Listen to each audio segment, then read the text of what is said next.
We'll guide you through how to make pixel blur object in Photopea. If you find this helpful, don't forget to like and subscribe. People search for this tutorial to learn how to create a pixel blur or mosaic effect for hiding sensitive parts of an image, such as faces, license plates, or personal information. Begin by accessing the Photopea website in Google Chrome.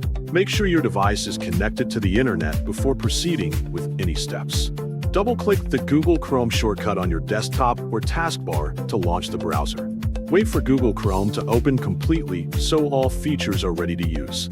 Hover your cursor over the search bar at the top of the browser window. Tap and type Photopea into the search field carefully. Press the Enter key on your keyboard to start the search process. Once the search is complete, select the top option, 𝗟𝗹𝗞𝗘, from the results. You will then be directed to the Photopea homepage automatically.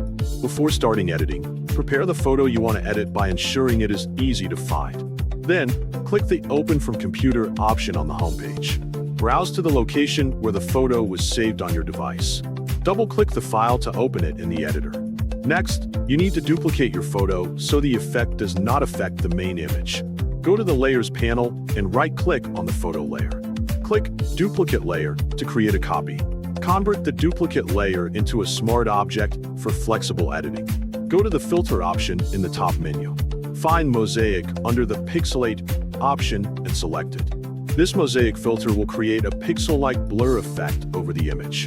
Adjust the cell size to match your photo appropriately. The higher the value, the larger the pixel size and the more visible it becomes. To select a specific area, follow these steps carefully. Select the Smart Filter on the duplicate layer. Press Ctrl+I to invert the mask. Then press B to use the brush tool. Adjust the brush size as needed.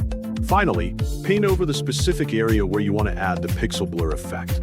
Make sure to apply smooth strokes and refine edges for a clean and controlled result. You can repeat brushing if necessary until the desired effect looks natural and balanced across the selected area for better visual consistency in your image.